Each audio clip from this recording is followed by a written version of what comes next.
Salut tout le monde et bienvenue à ce nouvel épisode d'Effet CG. Mon nom est Robert, je serai votre modérateur aujourd'hui. Nous avons comme invité avec nous aujourd'hui Reza. I am great. Luc. I'm better. Et Stéphane. I'm the best. Alors, je pense que Hugo malheureusement n'est pas ici, mais je pense qu'il se cache peut-être quelque part. J'ai entendu dire, on va peut-être le voir un peu d'ici la fin de l'épisode. Oui. On va voir s'il va être là. Ouais, on va voir. Alors aujourd'hui, écoutez les amis, ce qu'on voudrait faire avec vous, c'est tout simplement, vous l'avez vu il y a quelques semaines, on vous a partagé un peu nos impressions sur Les Gardiens de la Galaxie volume 2, un film que nous avons donc pu voir finalement, il était temps, on avait hâte, et on vous a donné un micro impression de ce qu'on a pensé du film. Je pense qu'on peut dire, messieurs, que c'était quand même pas mal positif. C'était assez très pas pire. Très pas pire en bon québécois, comme on dit. Alors, c'était vraiment très très bon. Écoutez, je pense que les notes ou les reviews qu'on donne en général en ce moment, c'est amplement mérité. Aujourd'hui, ce que je vous propose, c'est deux choses. La première, parler un peu plus en détail du film, de ce qu'on en a pensé, les points forts. Alors, tout de suite, spoiler, ok, on va pas se gêner. Je dirais même c'est de votre faute si vous l'avez pas encore vu. Il aurait fallu que vous ayez le voir depuis. Il mérite d'être vu ce film-là. C'est votre punition si c'est. C'est votre punition. Alors je m'excuse si jamais vous voulez pas être spoilé. Ben écoutez, arrêtez la vidéo. Qu'est-ce que vous voulez que je vous dise? Mais par contre, si vous aimeriez peut-être nous faire part de vos commentaires et savoir si vous êtes d'accord avec nous ou pas, mais n'hésitez pas. Bien sûr, vous pouvez toujours mettre vos points de vue dans les commentaires. Ce que j'aimerais peut-être commencer avec peut-être Stéphane. Rapidement pour toi, évidemment il y a énormément de points forts dans le film, mais pour toi, Guardians of the Galaxy Volume 2 égale quoi exactement? Qu'est-ce qui t'a vraiment plu, rapidement? Wow! De A à Z, le film au complet. C'est vraiment un chef-d'œuvre, c'est un masterpiece, c'est super drôle. Ça reflète vraiment l'unité, la famille. Les couleurs sont incroyables. Les effets visuels, la comédie, la musique, les jokes, les insides, tout ce qui a rapport avec les années 80. Il y a beaucoup de insides des années 80, les cameos d'acteurs différents. Heureusement que j'ai dit une chose. Hein. Ouais, excuse. Donc là, pour toi, c'était vraiment l'ensemble du film, c'était vraiment absolument. beaucoup plus parfait. Pour toi, Luc, parmi tous, si on peut renchérir ou par rapport à ce que Stéphane a dit. C'était un sequel qui était on par avec le premier. Ok. Égal? C'est ça, oui. Puis c'est un des films de Marvel qui a sa propre identité, je trouve. Dans les films où Captain America, Iron Man, Avengers c'est pas mal la se même mélange chose, un peu. Il y a des films qui se démarquent, c'est comme Ant-Man, Doctor Strange, qui sortent du moule. Mais celui qui en sort le plus, c'est Guardians of the Galaxy. Le 2 suit la recette, mais très bien. Le développement des personnages est bon. J'ai beaucoup aimé le développement de Rocket Raccoon. Qu'il y a avec Yondu ou juste lui-même tout seul? Non, ben avec Yondu, oui, beaucoup. Mais aussi avec Star-Lord, parce que bon, ils s'entendent pas très bien, il fait des conneries. C'est vrai. Puis, il y a une grosse rivalité entre les deux. Oui, puis en bout de ligne, Raccoon se rend compte que ce qu'il a fait c'était poche, puis que ça l'a affecté sa famille.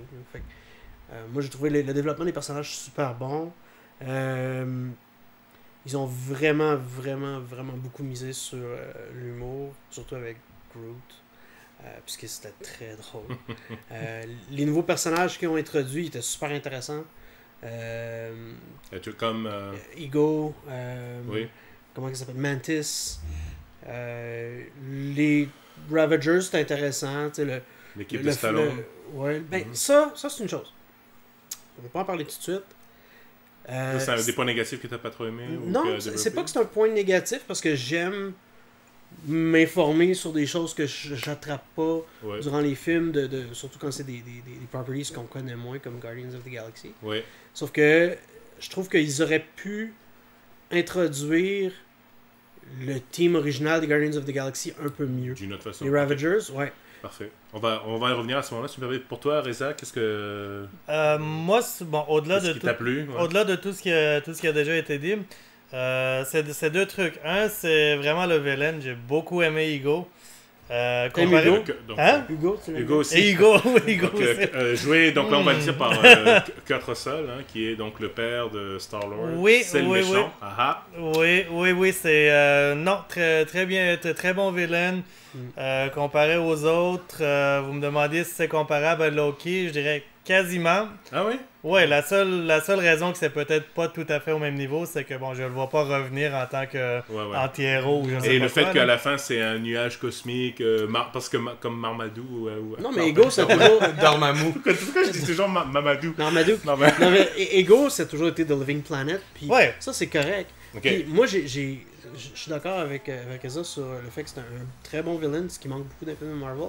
C'est que je trouvais que ses motivations étaient spot on pour un être immortel qui se fout complètement des conséquences qui se fout du reste des êtres vivants, puis qui se fout de la mortalité, puis de ce que, tu sais, il manipulait les gens au plus haut point, puis ça va bien même avec son nom. C'est Ego, puis il veut juste se propager lui-même. Non, c'était ça. C'est très profond. Mais il était très bien joué par Kurt Russell. Kurt Russell était charmant, était très bon. Il était à la fin, quand il trahit Star-Lord, c'était encore comme mieux parce qu'il était tellement comme. Je trouve qu'il était attachant. Il était cool. Oui, il était cool. Il était cool, tu sais. Puis tu veux quasiment qu'il soit ton père jusqu'à ce que, bon, tu sais, ou peut-être encore même là. Puis. Puis, alors ça c'est un. Et deuxièmement, c'est un point mineur, là, mais quand même, je me tente pas encore de voir leur technique de rajeunir les acteurs. Oui, c'est le meilleur. Ça améliore de fois en fois. Là. Oui, alors c'était spot on. Là, le jeune Kurt Russell était spot on. Surtout après avoir vu Rogue One, ça fait du bien de voir quelque chose qui est fait comme ça. Ouais. Puis finalement, un de vous deux qui l'a mentionné un petit peu, c'est le visuel, les couleurs. Là, il commence à comme... Parce que jusqu'à tout récemment, jusqu'à Guardians 2, tous les films Marvel, ça avait un petit peu le même look. Urbain, un peu couleur, mais délavé. Pas autant que d'ici, mais très... Ouais, pas très saturé, on va dire. Ouais, c'est ça. Pas très saturé. Mais on dirait avec ça, puis avec Thor Ragnarok aussi, on dirait Doctor Strange aussi. Doctor Strange, oui, peut-être pas autant, mais ouais, ils avaient commencé à... Je dirais peut-être Ant-Man, ça avait commencé là, parce que quand il ratisse, là, puis il s'en va dans le Quantum machin chouette, là. Ouais, ben c'est ça, puis Doctor Strange, c'est parce que c'était dans une autre dimension, je ne sais pas quoi. Donc c'était l'excuse. Mais Guardian, c'était vraiment à travers le film au complet. Puis Thor Ragnarok aussi, ça a l'air d'être plus... Alors, ça aussi, c'est une direction que j'aime bien, là, donc... C'est ça. Donc, parfait. Et si on peut... Donc, en général, pour moi, pour ma part, c'était vraiment, effectivement... la même recette gagnante, c'était vraiment un très très bon, très bien dirigé. C'est un film d'humour, je trouve, très intelligent. Très intelligent, on va dire, bien placé. Bon, le scénario, on s'en doute un petit peu, mais toujours, à chaque 5 minutes, s'il y a toujours quelque chose de drôle ou quelque chose qui nous fait sourire, surtout, comme tu disais, Stéphane, grosse nostalgie des années 80-90. Donc, pour nous, avec la musique et tout ça, on se rapproche beaucoup par rapport à ça. Les acteurs, évidemment, qu'ils utilisent, Stallone, il y avait Michel Yeoh aussi, l'asiatique de son équipe. Et donc, ça, je trouvais vraiment ça très, très bien. Je veux dire, c'est presque la volonté de Marvel de toujours, à chaque fois, briser la 4e dimension un peu avec Mary Poppins, le fait qu'il cite tout le temps Star-Lord essaie un petit peu de faire son Deadpool un tout petit peu, légèrement, il parle pas directement à l'audience, mais il y a toujours, on revient toujours à des références que normalement les gens ne devraient pas connaître, mais j'ai trouvé ça vraiment très très bien. Maintenant, si on devait peut-être parler on va dire pas forcément de points négatifs, mais est-ce que Star-Lord vous a pas paru un petit peu trop bébé gaga un petit peu pendant presque tout à la fin du film, puis après il a son moment un peu Goku, Krillin qui se fait tuer, puis il devient Super Saiyan. Vous avez pas vu ça un petit peu comme ça ou, Moi je l'ai trouvé... C'est un peu cliché, un petit peu quand même. Moi ça m'a pas dérangé, mais ok, là il va se faire prendre par le truc. Oh, non, ça c'était plus attendu. C'est ça qu'il faut un build-up, mais... Ça c'était plus attendu. Moi qu'est-ce que... En tout cas, comme je dis, c'est pas un gros point négatif. Mais bon, vu qu'il faut, il faut en avoir quand même. Tu peux dire qu'il n'y en a pas non plus, mais... non, en fait, c'est pas un film parfait, là, non plus, Donc, je dirais c'est que il y avait plus, je pense surtout à Drax puis à Groot. C'était un petit peu plus One Note. Moi, je trouve plus. Je trouvais que Dave Bautista était à son meilleur dans ce film-là. Non, je dis pas qu'il était pas drôle. Je dis juste que dans le premier, il y avait une certaine profondeur quand même. Bon, il était. Ouais, son personnage, bon, il y avait de la famille, il parlait un peu de ça, c'est ses motivations, puis bon, après, il y avait ses moments drôles aussi. Alors que dans le 2, c'était juste du drôle. Non, là, il suis d'accord avec lui. Quand il s'est assis sur l'escalier, il a parlé de sa femme. Ouais. Il a parlé un peu de sa tradition. C'est sûr qu'il tournait au ridicule. Qu'il disait que sa femme, c'était pas une danseuse et qu'il l'aimait pas à cause de ça. Mais je trouvais que c'était quand même. Non, je pense qu'il y en a eu assez. Je pense. Puis Drax, bon, c'est un gars qui est bourrin et qu'il aime ça taper. Moi, je pense que c'était vraiment très bien équilibré parce que sur la durée du film, il y avait plusieurs aspects à toucher. Donc, c'est un petit peu comme tu disais, il y avait Rocket avec Star-Lord, leur interaction. Fait que ça, c'était déjà un gros moment important. Puis ils l'ont fait au complet. Il n'y a pas manqué quelque chose. Ça n'a pas laissé de loose ends. Même chose avec Rocket puis Yondu. Même chose avec Yondu puis Star-Lord. Ouais. Même chose avec Star-Lord et Ego. Mantis Drax. Star-Lord puis Gamora aussi. Star-Lord Gamora aussi, bah ouais, c'est sûr. Je l'ai oublié, merci. Juste assez aussi de Groot, de comédie de Groot. Fait que je trouve vraiment que c'était bien équilibré. Là. Je vois vraiment que James Gunn... Il maîtrise le matériel. Il a vraiment l'affaire comme directeur. Donc pour toi, je passe à toi avec Luc, mais pour toi, un point négatif, c'est vraiment dur d'en trouver un. Là. Honnêtement, c'est pas assez long. C'est parce que, honnêtement... Le 3 sort pas tout de suite. Ouais, ça doit être ça. Ce qu'il faut vraiment que moi, personnellement, je fasse, c'est quand je vois un film de Marvel, il faut que je le vois une fois comme un fan, puis je l'analyse pas. Là. Je fais juste... Tu apprécies, tu bois. J'enjoy the ride. Là. C'est un manège. Puis après ça, je le regarde une deuxième fois pour là vraiment l'analyser puis vraiment le critiquer. Est-ce que tu l'as vu déjà encore ou pas? Non, pas encore. Non, je pense aucun de nous finalement. Ouais, c'est ça. On a eu la chance. Là. On en regarde on se souvient. Oui, Luc, donc tu parlais de l'équipe peut-être de Stallone? Oui, mais avant d'oublier... Stallone, c'était pas une grosse valeur ajoutée, je trouve. Non, là, mais il faisait référence d'après... Ils en parlent beaucoup. Ils étaient supposés être la première équipe en fait des Guardians of the Non, je discute pas de l'importance ou en tout cas du personnage. Ouais. Je parle juste du fait que c'est Stallone. En bout de ligne, je pense que c'était lui, Michel Yeoh, il y avait, je pense, Alan Tudyk aussi. Oui, puis Miley Cyrus faisait comme... Ouais, la tête. Ben, il y avait Michael Rosenbaum ou c'est ça? Oui, c'est ça, c'est lui. Lui, c'était le gars qui était tout cristallisé. Là. Mais ça aurait pu être des Ravagers Nowhere. Ils ont décidé de prendre eux, probablement pour qu'ils soient dans un film plus tard, puis qu'ils probablement pas leur propre film, mais qu'on les revoit. Mais je trouve que Stallone puis Sci-Fi, ça... En général, il n'y a pas un bon c'est pas le mélange optimal, je trouve. J'ai aimé Demolition Man. Mais encore là, c'est parce que là, c'est Marvel. C'est ça, exactement. Il pourrait se racheter avec ça. Mais moi, j'aurais aimé ça tu sais, au lieu de les dropper comme ça, puis que les gens se disent « Ah, ok, c'est eux », mais il y a pas grand monde, tu sais, avant de voir le film, qui savait c'était qui. Non, moi, je savais pas. Même moi, je savais pas c'était qui. C'est ça. Ça enlève rien, même si tu sais pas c'est qui... Ça enlèverait rien vraiment comme à la fin. Parce que moi, je me dis, ok, ils ont pas pris Stallone pour rien. Who the fuck is that? Ça me chicotait un peu, tu sais. Mais j'aurais aimé ça. Mais je le savais pas non plus c'était qui. Pour moi, c'était comme, ok, bon, ben, c'est un caméo. Ils pouvaient pas dire, after all, we are the original Guardian of the Galaxy. Ils pourraient pas le sortir de cette façon-là, c'est sûr. Parce que honnêtement, il faut qu'ils pensent aux gens qui allaient voir un film de Marvel qui pourrait être leur premier film de Marvel aussi. Fait que c'est les gens qui ont pas vu... Même là, c'est dur. Non, je le sais, c'est sûr, mais tu sais, il y en a des gens qui... D'ailleurs, on tient à le dire, hein, pour ceux qui quittent encore la salle, après, lorsque le générique commence, je sais pas ce qu'il faut faire pour vous dire de rester jusqu'à la fin, mais c'est ça, il y a toujours des personnes qui quittent. Je comprends qu'il faut aller aux toilettes, mais quand même. Je voulais adresser aussi un point, tu disais que Star-Lord est un peu sappy ou prévisible durant le film, puis... mais moi, je pense que c'était voulu, parce que bon... il y a tout le temps eu des daddy issues. Oui. Puis le fait qu'il rencontre son père, moi je trouvais comme, même si c'était un peu by the book, son interaction avec lui, je trouvais que c'était bien.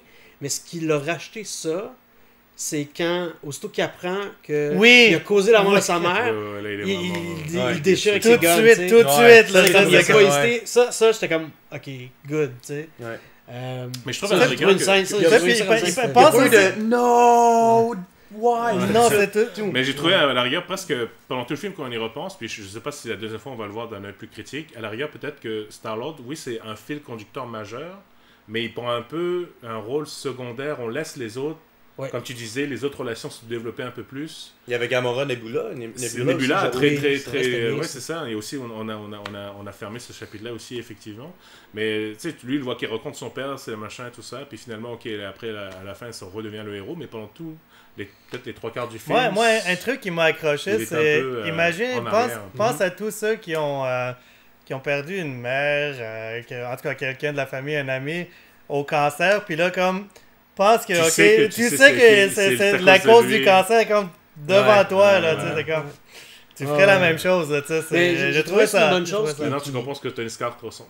Ouais, j'ai trouvé ça bon qu'ils prennent un peu de recul puis qu'ils laissent les autres personnages se développer, parce que moi j'ai trouvé ça la place est limitée là, tu sais, l'espace est limité pour ça. J'ai trouvé ça super intéressant dans le film qui développe les autres personnages, puis c'est tellement des personnages intéressants puis attachants que je préfère avoir ça dans le film que d'avoir juste des action set pieces. Puis qu'à la fin, tu te fous des personnages, un peu comme dans Rogue One.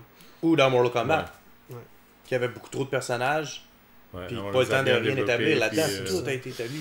Mortal Kombat. C'est d'un sujet à l'autre. Alors écoutez, je pense que...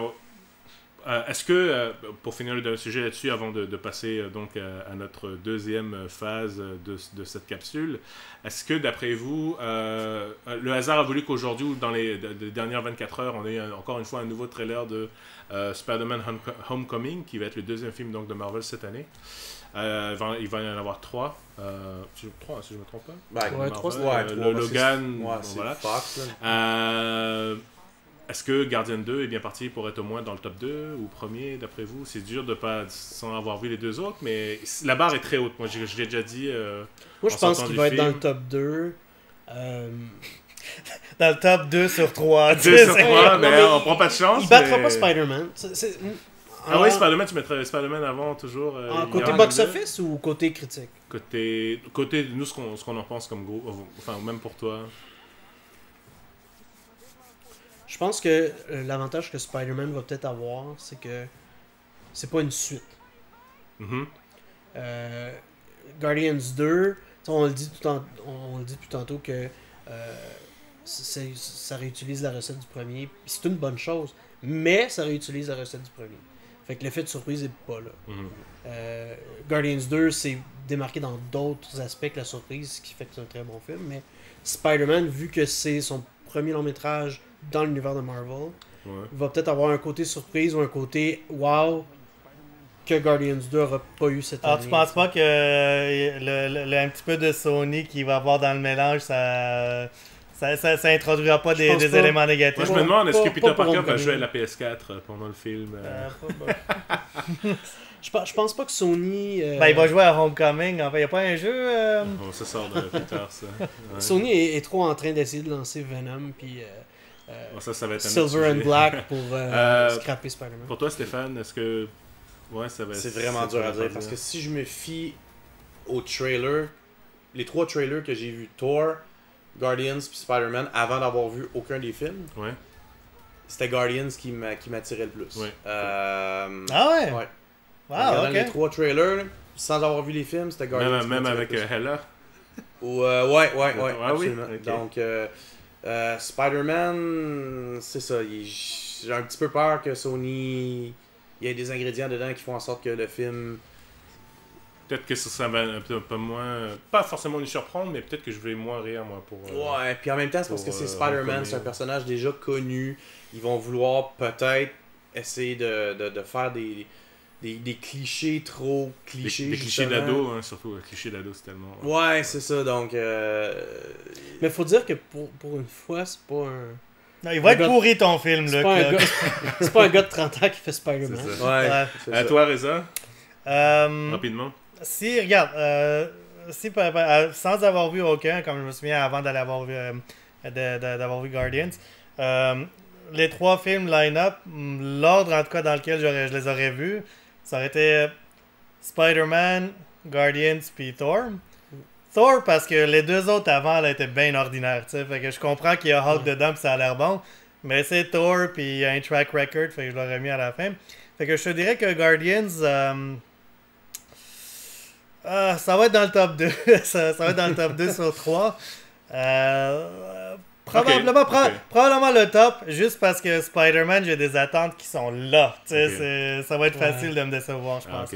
Côté critique, moi, personnel, côté à quel point je vais les aimer, je pense que Thor va quand même l'emporter.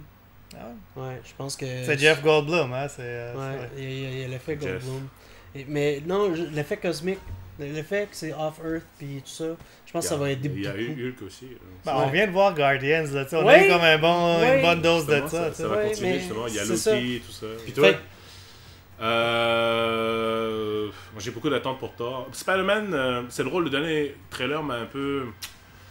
C'est pas forcément déçu, mais encore une fois, on est allé peut-être une couche un peu trop loin. Je connais un peu plus les motivations de Vulture, de Michael Keaton et tout ça. Puis je me dis, c'est Spider-Man, est-ce qu'il peut être un bon film même sans Tony Stark? C'est ça le truc, là. Ça a l'air d'être pas mal, 20-30%, pas mal de screen time pour Tony Stark. Tu penses? Moi, je pense qu'il sera vraiment pas là. Il est 2 fois sur le poster, hein? C'est ça, il y a RDJ et il y a Iron Man en bas, là. Mais moi, d'abord, il sera pas là 20%. Voilà, il faut vraiment qu'il se démarque bien, mais moi j'ai beaucoup d'attentes pour Thor. Il faut vraiment que le film se rachète beaucoup. Et puis écoute, le gros vibe années 80, Lazar Quest, etc. Moi, je me dis, rendu là, ils ont rien à perdre. Je peux dire que Thor, à cause des 2 petits sketchs qu'ils ont fait, là je l'aime plus, le personnage. J'ai hâte de le voir dans le film. Surtout qu'avec la bande-annonce, on dirait qu'il continue un peu ce personnage-là drôle, tu sais. Il vire. Le douche, jockey douche un peu, là. C'est pas une mauvaise chose, tu sais.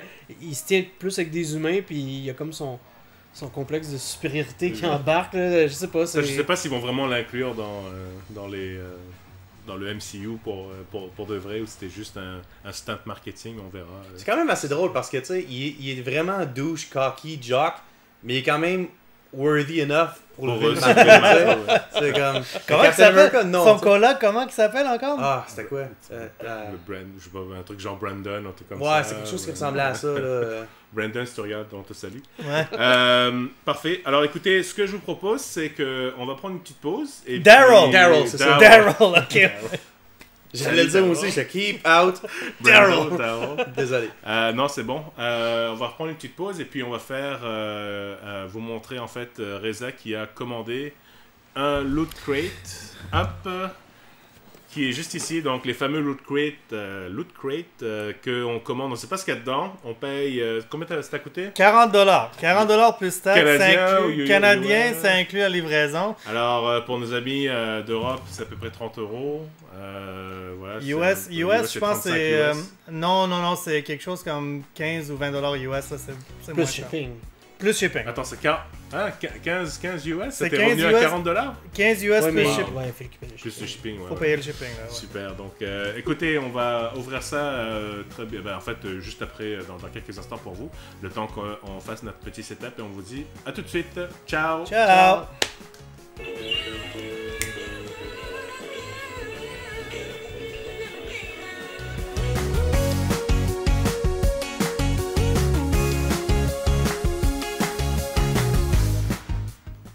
Et voilà, après la très belle danse que vous avez pu voir avec Groot, merci Groot, voilà, non, je repars pas la musique. On vous propose en fait de voir un peu Reza qui va ouvrir sa belle loot crate, on va voir un peu. Donc pour $40, on va déterminer un petit peu, est-ce que tu en as eu pour ton argent? Oui, c'est $40 canadiens, livraison inclus, mais plus taxes. Plus taxes. Donc... T'as payé des frais de dédouanage, non? Les fameuses douanes? Non, on n'a pas eu à payer ça. Bah écoute, sans plus tarder, vas-y, okay. fais-nous l'honneur. Ouvre donc ça pour nous. Ah, il faut... Est-ce qu'on a des ciseaux? Attends, tu vas utiliser tes ongles? Bon, parfait. On est très équipés. Donc ton loot crate arrive comme ça, pas emballé plus? Non, pas emballé plus. Est-ce que t'as entendu des gling-gling dedans? Non, j'ai pas fait le test, mais non, ça arrive comme ça, t'as ton sticker de UPS dans ce cas-ci directement dessus. Donc, est-ce que c'est lourd?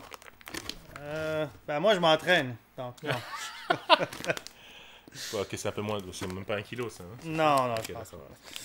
Voilà, donc... Tu peux montrer à la caméra? Oui, attends, on va garder le suspense, on va l'ouvrir, on verra rien. Donc, ok, bon.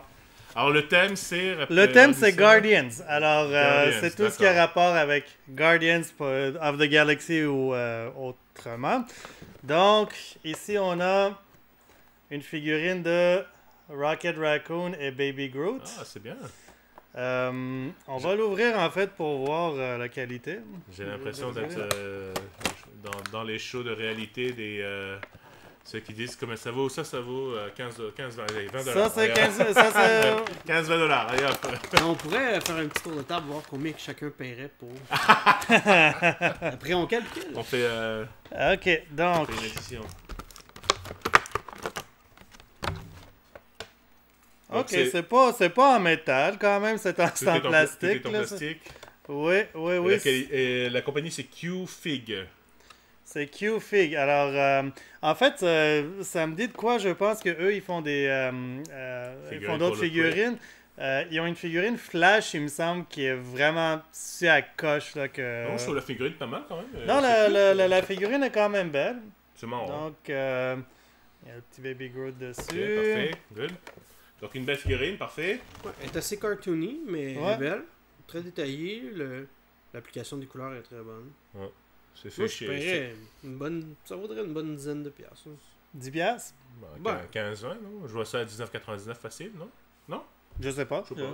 Oui, mais je paierais pas plus que 10 piastres. Non. En fait, tu peux peut-être faire une recherche Q-Fig, non? Mais ouais, je l'aime bien. Vraiment, à date, ça part bien. D'habitude, ces figurines-là, c'est exclusivement Loot Crate. Donc, ça, en fait, la seule façon de l'avoir, c'est d'avoir commandé le Loot Crate. Donc, ensuite, qu'avons-nous? Ensuite, nous avons un t-shirt. T'as donné ta taille de t-shirt, évidemment? Oui. Ok, ok. parfait, Il te demande c'est quoi ta taille de t-shirt. Donc je rentre là-dedans, c'est sûr. Ouais. Donc, c'est les Goonies. Ok, c'est pas un Pompous. Non, c'est pas un Pompous. Non, sinon le Loot Crate aurait 60$. Fait que... The Goonies... Never Say Die. Donc, c'est qui ça? Tu peux m'expliquer le lien avec Guardians of the Galaxy? C'est pas, non, le thème c'est pas Guardians of the Galaxy, c'est Guardians. Fait que tout ce qui pourrait être gardien, tout ça. C'est vague. C'est ça. C'est vague, c'est ça. Les Goonies, honnêtement, j'ai vu le film juste une fois à l'époque quasiment quand c'est sorti. Ouais, donc je me souviens pas donc là, vraiment. c'est moins 10$. C'est moins 10$, ouais, c'est ça. Fait qu'un t-shirt. Bon, un t-shirt, quoi.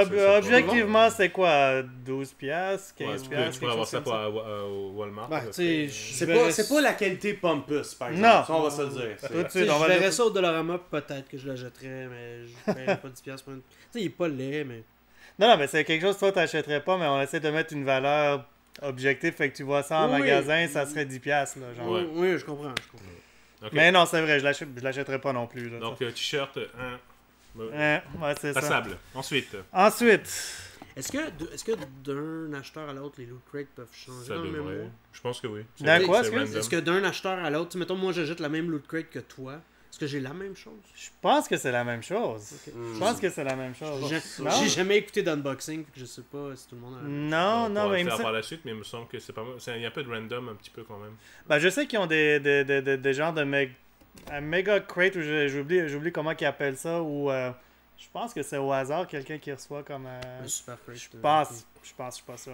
Anyway, alors, on a des crayons couleur, 6 crayons couleur, puis un aiguiseur.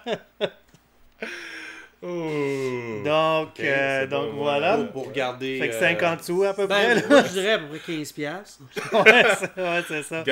C'est des gardiens de quoi? Des gardiens de crayons? C'est des gardiens des couleurs. Je sais pas, Guardians of the Galaxy, on parlait des couleurs tantôt. Des crayons ensuite. Alors voilà. C'est sûr que c'est pas quelque chose de plus?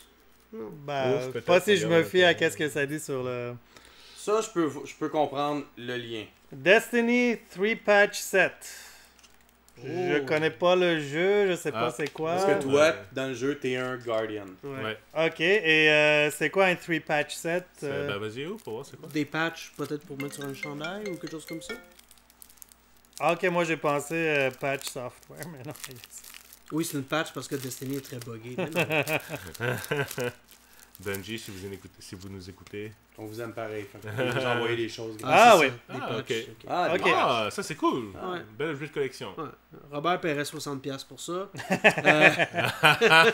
Donc, Titan, Hunter, Warlock. Ouais, ça c'est cool. Nice. Ça s'attache comment? Tu dois le coudre. Tu le coudres ou tu le colles? Non, je pense que tu peux le coller. Ah, ok. Attends, ça donne des instructions en fait. Ça dit set iron. Ok, donc avec un fer à repasser. Là. Ok. Ah, quand même, si t'es fan du jeu. Ouais, non, c'est quand même c'est bien, intéressant. là. Ça, c'est bien. Ouais. Okay. C'est gentil. Combien ça vaut? Ça? 4,99. Ouais, 5$. Est-ce que c'est quelque chose qu'on pourrait s'acheter ailleurs aussi? Est-ce que je vais acheter des patchs? Je préfère acheter des t-shirts. Au Comic-Con, ils ont tout le temps des kiosques où il y a une panoplie de patchs. Là. Tu parles le logo des X-Men, Xavier School, le logo de Shield, Hydra, de blablabla. Fait que des patchs comme ça de Destiny, c'est sûr qu'il y en a. Tu te souviens pas combien ils vendaient ça? Il était peut-être 10$, mais c'était des belles grosses patchs. Fait que ça serait quoi, 2$? Non, mais si que je... 3 pour 15. Ouais, c'est cher, 3 pour 15. Je sais pas, je jouerais ça à 10$ facilement. Mais ouais, mais je paierais pas 15$. Ouais, non, c'est ça. Pour 10$, t'as quand même l'emblème de la dernière année pour le record book qu'on a au niveau du jeu, donc... ok, on va dire 10. On va dire 10. Ok, suivant. Ok. Ah, c'est le truc pour le colorier. Ok, donc ça va avec les crayons et tout ça. Donc, pour ceux qui ont des gamins, un livre à colorier Star Wars. Ouais, ton petit va s'amuser avec ça. Mais c'est un livre de colorier pour adultes, non? Ou pour enfants? Ça a l'air assez psychédélique un peu. Ça donne un peu des cauchemars presque. Ouais. Peux-tu le montrer à l'écran, s'il te plaît? On dirait des papiers peints. Ouais, ça c'est des têtes de Yoda. Ça a un design très... Ça c'est des X-Wing, c'est quoi? Je suis pas sûr ici. Donc, des R2-D2. Ok. Ouais. Donc c'est même pas un livre de color 3 et encore t'es gentil. Ouais, moi j'allais dire 2$ max. Là, 3$ avec les crayons. Ouais, c'est juste parce que c'est gold. Ouais, c'est... Glacé, non? Ou ouais. Si c'est du vrai or, ok. Là. Mais... C'est quoi le rapport avec Guardians? C'est Star Wars, non? C'est les gardiens de Luke ou je sais pas. Non, ils vivent dans la galaxie. Ouais, donc... ouais, ok. Ouais, mais t'avais pas dit que c'était... La thématique c'était Guardians. C'est pas Galaxy. Bon, ben ça rapporte. Fait que Guardians, tu penses Galaxy, tu penses tu recules. Moi, à date, je suis... Ok. On a un petit pin ici. Oh mon dieu. Avatar. Oh, toute la valeur de ta boîte vient de descendre à moins 50. Non, le cartoon est bon, dude. Là. Le cartoon est bon. As-tu déjà regardé? Oh, oui, je connais. Est-ce qu'il y a des Guardians? L'autre pin. Je suis pas sûr, non. Non, mais c'est écrit dessus, par contre. Est-ce que ça brille dans le noir ou ça a pas l'air? Tu sais, ce gars-là, je l'ai toujours trouvé bizarre. Là. Tu sais, c'est le genre de flèche que les douchebags ont sur leur t-shirt. Sauf que lui, il pointe dans sa bouche. De l'abdomen. Ouais. Tu sais? Non, c'est pour indiquer l'air, le vent. Parce qu'il y a des... En fait, il y a des flèches sur le front, mais c'est un tatou qui continue sur le bras. Il y a d'autres flèches. Anyway. Quoi d'autre? Et je pense que c'est tout. Ça, c'est juste un petit catalogue. En fait, la boîte même, je pense que ça se transforme en quelque chose. Donc, je suis pas sûr quoi, en fait. Mais c'est pas un ghost de... Le ghost de Destiny? Ouais. La boîte se transforme en ghost. Ben, il y a des trucs que tu peux détacher en haut. Ouais, c'est ça. Je pense que c'est le ghost de Destiny. Enfin, je sais pas, je pense. Faut le vérifier. Solve puzzles, save the galaxy. Oh! Des mots croisés? Je suis pas sûr. C'est des puzzles, ok. Donc, on peut ajouter la valeur théorique de qu'est-ce qu'il y avait dans la boîte. Donc, ça puis ça, vu que ça va ensemble, on dirait quoi, 3$? ouais, $1 en main, ouais. Ouais, ok. $2. On va dire 3, là, vu que c'est Star Wars. $3, ça, on s'est dit 10$. 10$, c'est beaucoup. 7 piastres. Ouais, ok. C'est parce qu'on sait qu'on va être capable de trouver ça peut-être 10 piastres, parce qu'ils vont essayer de le vendre à 10 piastres. Ouais. Ah, Les conventions, 10 $. Ok, disons 10 piastres. Ok, 13 piastres. Ça, on s'est dit 10 piastres. Ouais, donc 23. 23 piastres. Pas mon Blu-ray, là. Ça... La pine, c'est quoi? Une piastre, fait que 24 piastres. Probablement qu'ils vendraient plus. Okay. 24 plus...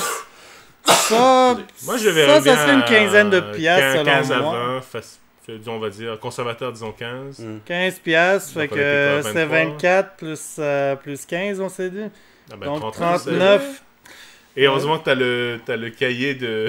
Pas de et $1, et voilà, ça y est, t'as réussi à avoir tes $40 justifiés. En ajoutant le tout, en théorie, on sera à 40 piastres, puis on se dit que bon...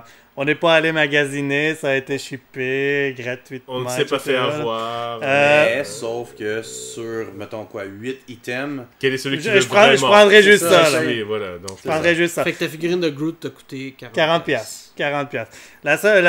Plus, je peux quand même porter ça au gym si ça me tente. Okay. Là, mais ce que je dirais par contre, c'est ça va dépendre beaucoup du thème aussi, je pense. Ou, bon, Guardian, c'était pas très fort. J'ai pas choisi le meilleur mois pour commencer ça. Par contre, le mois prochain, c'est Spider-Man.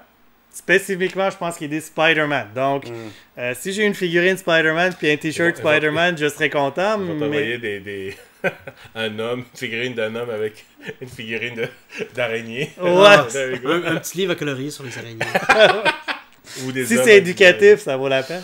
Parfait. Peut-être que tu vas avoir des araignées dedans. Oui. Alors, voilà, j'espère que ce petit exercice, moi je trouvais ça quand même très éducatif. Oui, parce que honnêtement, je connaissais pas trop. Je connaissais un petit peu le principe, mais moi ce qui m'avait un peu refroidi, c'est que souvent les gens disaient que les loot crates, c'est le genre de... où tu avais Geekbox, bref, il y a même des animés, on peut même commander de la bouffe aussi maintenant, en tout cas, bref. Mais c'était toujours c'est comme un peu des grossistes qui allaient presque prendre de la marchandise un peu overstock ou un peu plus promotionnel qu'on leur donnait. Et eux, ils repackageaient ça en fait, puis après ils le revendaient à prix fort. Je pense qu'une partie du stock qu'ils envoient, c'est ça, mais ils ont des loot crates exclusives maintenant, là, ou genre comme ça. Ça, je pense que ça le serait d'habitude les figurines qu'ils envoient, c'est le cas. En tout cas, puis je sais qu'ils ont des... tu sais, tu parlais de loot crates, parce qu'en magasinant ça, là, j'ai vu que... il y avait le loot crate normal, mais il y a des loot crates t-shirts, par exemple, où c'est juste des t-shirts. Ou il y a des loot crates, je pense, des chaussettes, des trucs du genre. Par la même compagnie? Ouais, c'est loot crate toujours, mais... Loot tie. Ouais. Ou l'autre shirt, un truc comme ça. Ok. Ouais, c'est ça. Donc, je pourrais peut-être essayer un autre thème. C'est un autre type de boîte. Des culottes, non? C'est un texte des culottes, non? Peut-être. Des Loot Bobbits. Ouais. Donc, c'est pour ce que tu as acheté en ce moment. Es-tu satisfait? Est-ce que tu peux encore bien t'asseoir? Est-ce que ça va bien? Pas dans ce cas-là en particulier, non. Ok. Je pense pas que ça valait la peine. La figurine est cool. Mais pour le reste, je m'en calisse un peu. Là. C'est pas... c'est Alors, thumbs down pour l'instant pour cette édition de Loot Crate Guardian. Malheureusement. 8 thumbs down. Voilà, j'espère que ça vous a plu. Et puis, on vous dit évidemment à la prochaine. N'hésitez surtout pas, évidemment, si vous avez des commentaires ou des sujets sur lesquels vous aimeriez qu'on discute, n'hésitez surtout pas à nous en faire part dans les commentaires juste en bas. Comme d'habitude, si vous avez apprécié la vidéo et que vous n'êtes pas encore inscrit à notre chaîne YouTube ou Facebook, n'hésitez surtout pas un petit like ou un petit follow-up. Ça va nous faire beaucoup. Ça va beaucoup nous aider. Ou les deux. Ou les deux, tout à fait. Alors, merci beaucoup et à la prochaine. Bye bye. Ciao tout le monde. Bye bye.